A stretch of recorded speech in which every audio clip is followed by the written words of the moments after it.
Si c'est moi qui m'intéresse, je vais passer là.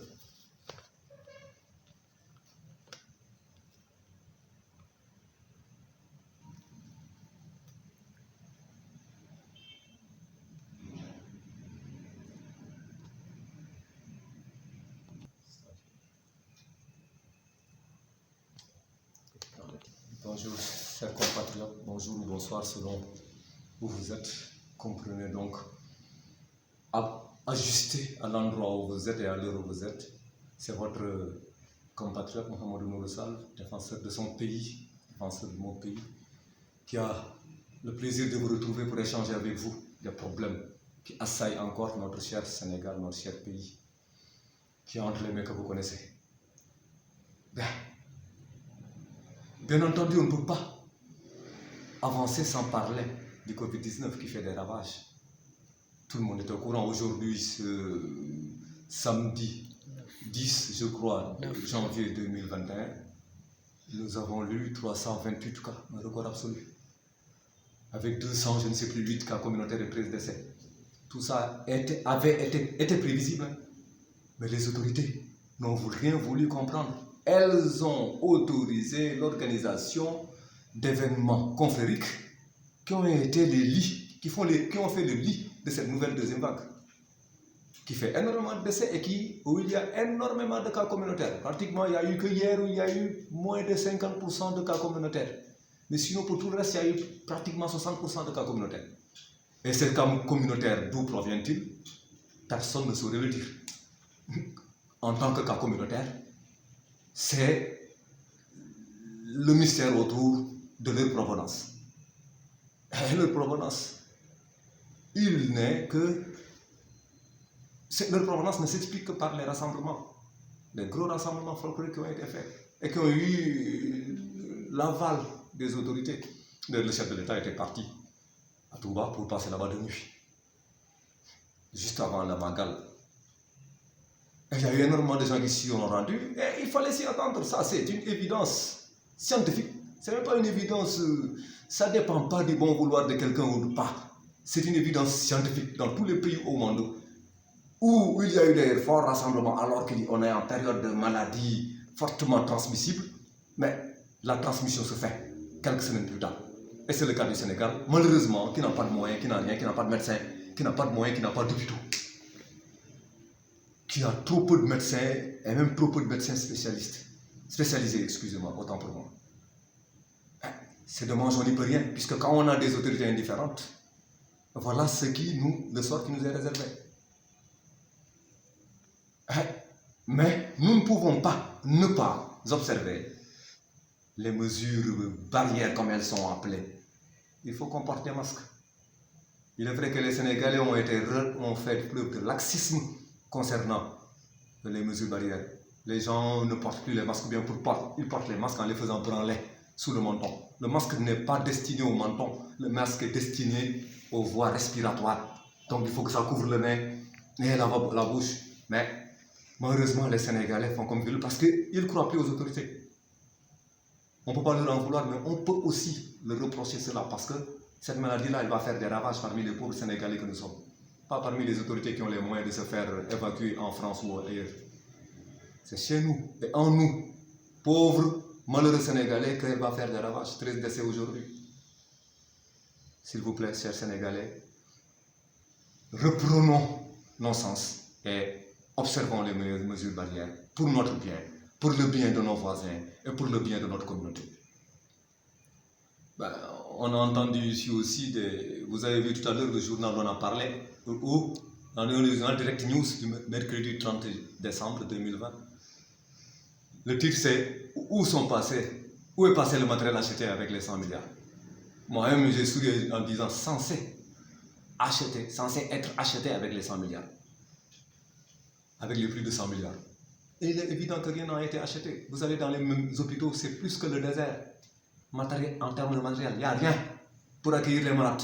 Et même d'ailleurs, le président de la République, l'autre jour dans son truc, disait que les médecins vous demandent de ne pas attendre les derniers moments d'être trop fatigués pour vous évacuer à l'hôpital. Il faut y aller alors que vous avez eu quelques malaises ou quelques trucs. Mais ça même, c'est un aveu. Ce discours du président là, ces mots du président qui ont été repris par son ministre de la Santé là, c'est un aveu. C'est un aveu de l'échec des autorités. C'est un aveu aussi du fait que de la présence massive des virus au Sénégal. Et puis qu'on nous fasse pas rire. Le couvre-feu à partir de 21h. Le couvre-feu, à quoi ça sert? Le virus, il ne vit. Le virus ne vit et ne fonctionne que la nuit. Le jour, le virus, il est anesthésié. Donc la nuit, le virus, lui, il combatte comme il veut, mais le jour, il est anesthésié. Qu'on ne se fout pas de nous. On ne peut pas pratiquer ici un couvre-feu dans un pays où les gens cherchent la queue du diable pour l'attirer.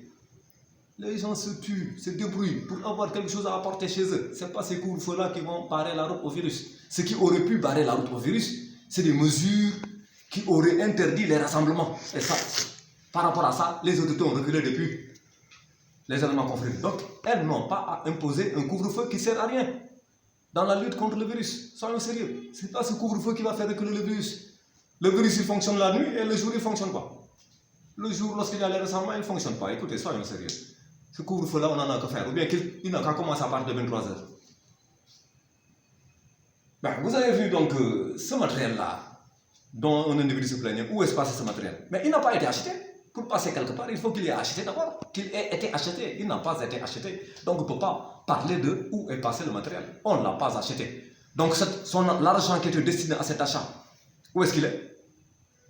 Il faut le demander aux responsables. Qui avait géré cet argent, ou bien à qui on a octroyé cet argent pour acheter ce matériel.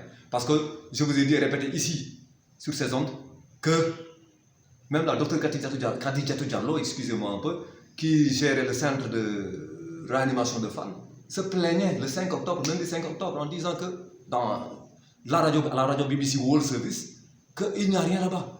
Ni masque à oxygène, ni lit, ni rien.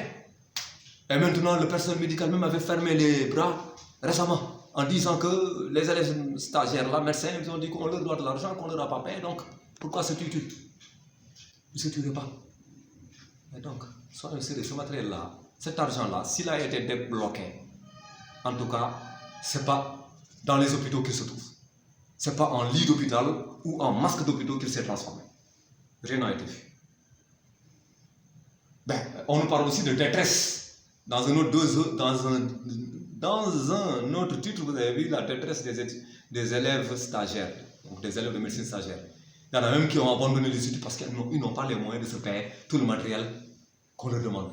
Alors que l'État est en train là, de dépenser à tour de bras là, des centaines de milliards pour des détails. Et a même outrageusement gonflé le budget du ministère des infrastructures et du transport, alors que les étudiants sont là. Les étudiants de médecine sont là, n'ont même pas de moyens. C'est ça, le PSE. C'est ça, le fameux PSE de Macky Sall. C'est ça, comme ça qu'ils gèrent le Sénégal et comme ça qu'ils entendent gérer le Sénégal. Ce qui est nécessaire, vital, on s'en fout, on ne dépense pas là-dessus. Ce qui est folklorique, comme les terres et autres là, on met un élément dessous là-bas. Chers Sénégalais, il ne faut pas aussi que le Covid-19 là nous transforme aussi en aliénés, en malades. Il faut qu'on sache ce qu'on dise. Il y a des gens ici, j'ai écouté l'autre jour à la télévision, dans une chaîne de télévision où des gens défendaient le fait que le vaccin là, c'est un vaccin, c'est un complot. Des Pfizer, il y a les Bill Gates là-bas, mais soyons sérieux. Soyons sérieux. Le vaccin, c'est une bénédiction pour pouvoir barrer la route à cette maladie qui devient de plus en plus transmissible. Ces gens-là qui combattent le médecin et le vaccin, qui disent qu'ils demanderaient aux Sénégalais de ne pas se vacciner. Donc eux, s'ils se rendent chez un médecin et qu'il leur transcrit, qu'il leur prescrit une ordonnance, ils ne vont pas se rendre à la pharmacie. Parce que les médicaments qu'ils vont acheter, ils ont là une grande chance de trouver que ceux qui ont conçu ces médicaments-là, que ce soit ces firmes qui ont conçu ces vaccins. Mais il ne faut pas qu'on vous tende les micros et que vous racontez n'importe quoi aux Sénégalais. Les vaccins, on en a besoin pour nous faire vacciner. Depuis que le monde est monde, il y a eu des maladies qui sont infectieuses. Les gens ont combattu ça à l'aide de médecins, à l'aide de vaccins, excusez-moi. Mais qu'on nous raconte n'importe quoi, qu'on nous tende le micro et qu'on raconte n'importe quoi, c'est ce qui n'est pas digne. Les vaccins, on en a besoin pour lutter contre la maladie. On n'est pas plus digne que les Marocains qui en ont commandé. On en est déjà. On n'est pas plus digne que les Saoudiens, on n'est pas plus digne que les Allemands, que les Européens, que les Américains, etc., que les Brésiliens, que les Argentins. Nous ne sommes pas les seuls habitants de cette planète Terre. Avant de parler, il faut réfléchir, il faut savoir ce qu'on dit. Les vaccins, si on ne se sert pas des vaccins, et l'initiative pour les pays pauvres, comme les nôtres, c'est les Nations Unies qui l'ont parrainé, le COVAX. Ce n'est pas le Sénégal, hein, c'est les Nations Unies qui ont fait énormément de conférences, qui ont fait appel à des donateurs, à des bailleurs, à des philanthropes pour pouvoir avoir quelques fonds, pour pouvoir acheter les vaccins pour les pays qui n'ont pas les moyens de se les payer, comme des pays comme les nôtres. Donc, qu'on ne nous raconte pas des histoires en disant que ces vaccins-là, c'est pour ceci, pour cela. Ces vaccins-là, c'est un complot. Quel complot? Les gens qui voient des complots partout, les Don Quichotte là, qui voient tout le temps des agences partout là, on n'en a que faire. Le monde progresse. Scientifiquement aussi, dans la recherche, la science progresse en termes de recherche. Mais comme on disait, oui, avant, les vaccins qu'on faisait avant, il n'y avait pas de vaccins à partir de mRNA, à partir de l'ARN. Mais c'est normal, la science progresse. Tous les 2 ans, tous les 3 ans, la science fait un grand bond en avant en matière de recherche et en matière aussi de découverte, de trouvailles qu'il n'y avait pas. Donc il ne faut pas qu'on nous dise, oui, on n'a jamais fait de vaccin ainsi. Les vaccins se faisaient avec des ADN. Oui, les vaccins se faisaient avec des ADN, mais maintenant les vaccins peuvent se faire avec des mRNA, avec d'autres méthodes, et plus tard encore avec d'autres méthodes que nous ignorons. Le monde ne s'arrête pas avec nous. Le monde de la science progresse toujours, fait toujours de grands bons en avant. Il ne faut pas être des complotistes, des défaitistes. Et qu'est-ce qu'on va faire contre cette maladie-là? Être là et essayer de résister. On ne peut pas résister, on n'a pas les moyens de résister. C'est les vaccins qui vont nous aider à résister. Et si on a la chance d'en avoir, on en profitera. Il ne faut pas que les gens nous racontent des histoires là, à propos de vaccins, ceci, cela. Ben, chers compatriotes, vous comprenez ma passion aussi. C'est la passion d'un individu qui avait prévenu depuis plusieurs mois, en disant, faites attention, l'Arabie Saoudite a annulé le Hajj cette année, sauf pour 15 000 Saoudiens qui sont résidents, 15 000 plutôt résidents saoudiens. Pourtant, le Hajj est un pilier de l'islam. Ici, on a permis d'organiser des rassemblements confrériques qui ont fait que la maladie est encore là, avec plus de véhémence, et plus de vigueur, et plus de férocité, et plus de destruction. Soyons sérieux. Il faut qu'on ait les pieds sur terre. Chers camarades, on a entendu tout ce brouhaha créé par Mansour Faye, la nomination, place, je ne sais plus quoi, etc. etc. Il est vrai qu'on doit rebaptiser toutes ces places-là qui portent des noms de colons. Ces colons qui ont détruit notre pays. Il est vrai qu'on doit rebaptiser toutes ces places, jusqu'à Dakar, etc. Toutes ces rues, toutes ces places, etc.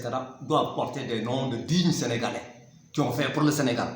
Pas seulement des noms de marabouts, tout le temps des marabouts. Non, non, non. Il y a des Sénégalais qui ont combattu pour ce pays, qui ont lutté pour ce pays, des patriotes, et même des Africains, qui ont mérité qu'on leur fasse une reconnaissance vis-à-vis d'eux en rebaptisant des places.